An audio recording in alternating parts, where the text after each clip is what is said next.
નમસ્કાર મિત્રો, સ્વાગત છે તમારું અમારી યુટ્યુબ ચેનલ જેટકો નોલેજમાં. આજે આપણે જોશું જનરેટરના 20 MCQ. ચાલો શરૂ કરીએ.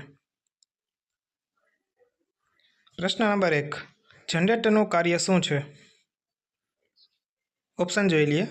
ઇલેક્ટ્રિકને મેકેનિકલમાં બદલવાનું. બી. એસી અને ડીસીમાં બદલવાનું. સી. મેકેનિકલ એનર્જીને ઇલેક્ટ્રિકમાં બદલવાનું. ડી. વોલ્ટેજ સ્થિર રાખવાનું.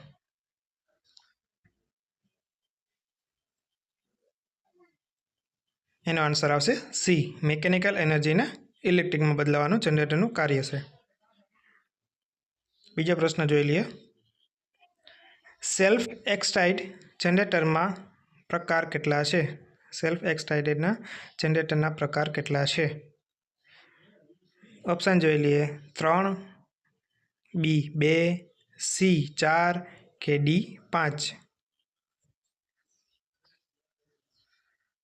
એનો આન્સર આવશે એ 3. સિરીઝ, શન્ટ અને કમ્પાઉન્ડ. આ 3 સેલ્ફ એક્સાઇટેડ જનરેટરના પ્રકાર છે. સિરીઝ, શન્ટ અને કમ્પાઉન્ડ. ત્રીજો પ્રશ્ન જોઈ લઈએ. જનરેટરમાં કોમ્યુટેટર અને બ્રશ ઉપરાંત કયો મુખ્ય ભાગ હોય છે? ઓપ્શન જોઈ લઈએ. A. Capacitor, B. Transformer core, C. Relay, D. Yoke અને પોલ.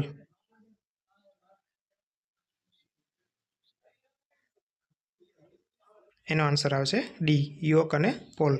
જનરેટરના કોમ્યુટેટર અને બ્રશ ઉપરાંતના મુખ્ય ભાગોમાં યોક અને પોલ આવે છે. ચોથો પ્રશ્ન છે. જનરેટરના મુખ્ય કેટલા પ્રકાર છે?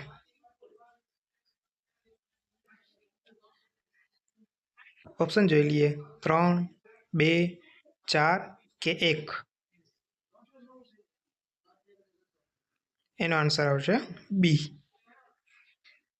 સેલ્ફ એક્સાઇટેડ અને સેપરેટરી એક્સાઇટેડ. આ બે જનરેટરના મુખ્ય પ્રકાર છે.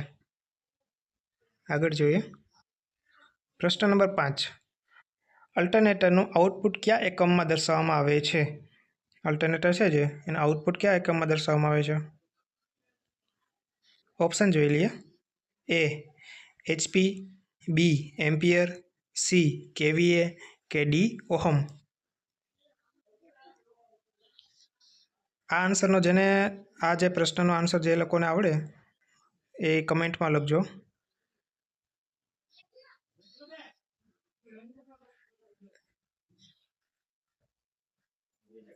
એનો આન્સર આવશે સી. કેવીએ. અલ્ટરનેટરનું આઉટપુટ કયા એકમમાં કે કેવીએમાં દર્શાવવામાં આવે છે? પ્રશ્ન નંબર 6. રોટરી કન્વર્ટર કયા બે ઉપકરણોમાં બનેલા છે? ઓપ્શન જોઈ લઈએ. સિંક્રોનસ મોટર અને ડીસી જનરેટર, બી. ટ્રાન્સફોર્મર અને રિલે, સી. મોટર અને કેપેસિટર, ડી. બેટરી અને ઇન્વર્ટર. એનો આન્સર આવશે એ. સિંક્રોનસ મોટર અને ડીસી જનરેટર. આ રોટરી કન્વર્ટરના બે ઉપકરણ બનેલા છે. પ્રશ્ન નંબર 7. એસી ઈએમએફ ઉત્પન્ન કરતા સાધનને શું કહેવાય? ઓપ્શન જોઈ લઈએ. A. DC generator, B. Motor, C. Transformer કે ડી. અલ્ટરનેટર.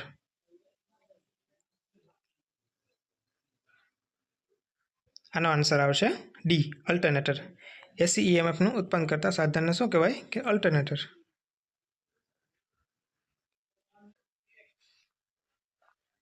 પ્રશ્ન નંબર 8. વીજળી પેદા કરવાની રીતોમાં શું સામેલ થાય છે? ઓપ્શન જોઈ લઈએ. એ. ફક્ત સૂર્ય ઉર્જા, બી. ઉષ્મા, યાંત્રિક અને પ્રકાશ અને અણુશક્તિ, સી. ફક્ત પવન ઉર્જા, ડી. ફક્ત જળ ઉર્જા. એનો આન્સર આવશે બી. ઉષ્મા, યાંત્રિક, પ્રકાશ અને અણુશક્તિ. 9મો પ્રશ્ન જોઈ લઈએ. જનરેટર કયા સિદ્ધાંત પર કાર્ય કરે છે? જનરેટર છે જે એ કયા સિદ્ધાંત પર કાર્ય કરે છે?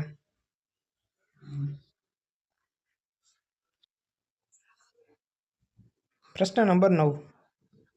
જનરેટર કયા સિદ્ધાંત પર કાર્ય કરે છે? ઓપ્શન જોઈ લઈએ. એ. ઓહમના નિયમ પર. બી. લેન્ઝના નિયમ પર. સી. ફેરાડેના ઇલેક્ટ્રોમેગ્નેટિક ઇન્ડક્શન પર. કે ડી. કિર્ચોફના નિયમ પર.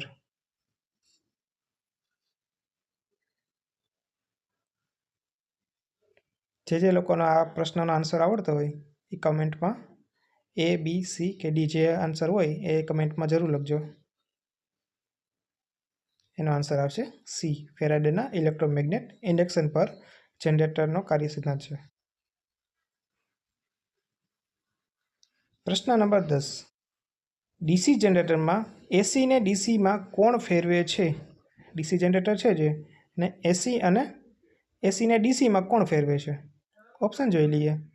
એ. કોમ્યુટેટર. બી. બ્રશ. સી. યોક કે ડી. પોલ. એનો આન્સર આવશે એ. કોમ્યુટેટર. કોમ્યુટેટર છે જે એ ડીસી જનરેટર છે જે એમાં એસીનું ડીસીમાં કન્વર્ટ કરે છે કોમ્યુટેટર. આ ઘણીવાર એક્ઝામમાં પૂછે છે કે એસીનું ડીસીમાં રૂપાંતર કોણ કરે છે ડીસી જનરેટરની અંદર? તો એનો જવાબ આવશે કોમ્યુટેટર. પ્રશ્ન નંબર 11. અલ્ટરનેટરની ફ્રીક્વન્સીનું સૂત્ર શું છે? ઓપ્શન જોઈ લઈએ. એ. એફ બરાબર પી ઓબ્લિક 120N. બી. એફ બરાબર 120/NP. સી. એફ બરાબર N ઓબ્લિક 120P. કે ડી. એફ બરાબર NP/120. એનો આન્સર આવશે ડી. એફ બરાબર NP/120 અલ્ટરનેટર ફ્રીક્વન્સીનું સૂત્ર છે. પ્રશ્ન નંબર 12. મોટા પાવર સ્ટેશનમાં અલ્ટરનેટરમાં સામાન્ય રીતે કયો ભાગ ફરે છે? ઓપ્શન જોઈ લઈએ. એ. સ્ટેટર. બી. રોટર. સી. યોક કે ડી. બ્રશ.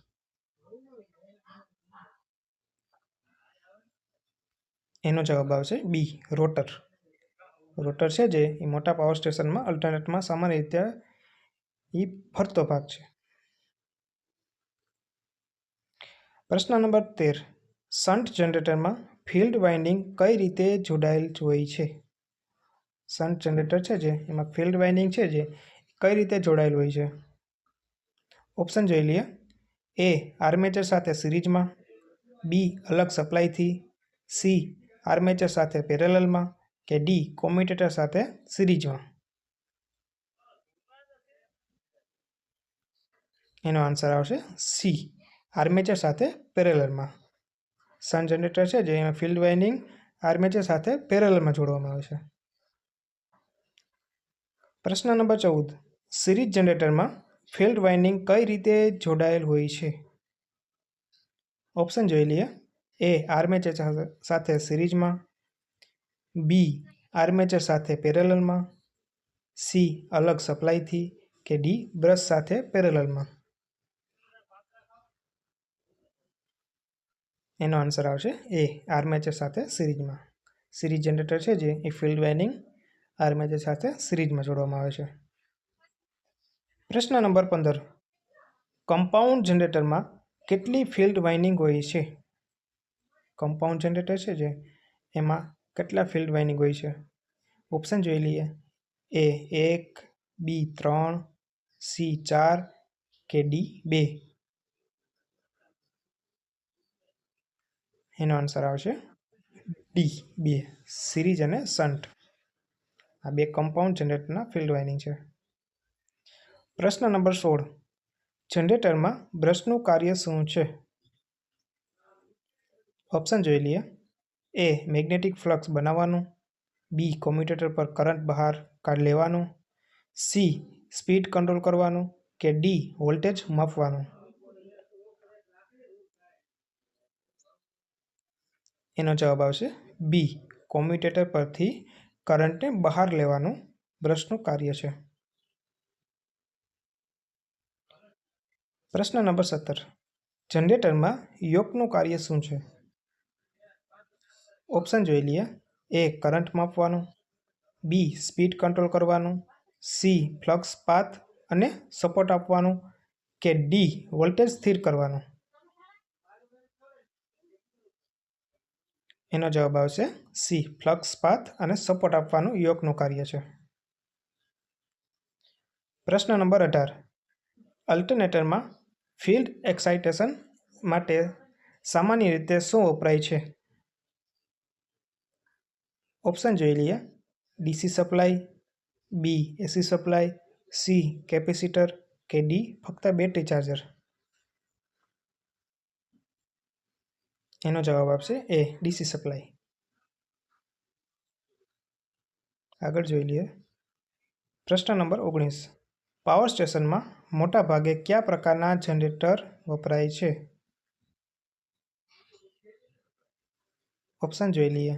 એ DC generator, B single phase generator, C universal generator, D 3 phase alternator? આનો જવાબ આવશે ડી, 3 ફેઝ અલ્ટરનેટર એટલે સિંક્રોનસ જનરેટર. 20મો પ્રશ્ન જોઈ લઈએ. કયા મશીન માટે ડીસી જરૂરી નથી? ઓપ્શન જોઈ લઈએ. A DC generator, B alternator, C DC motor કે ડી બેટરી ચાર્જર?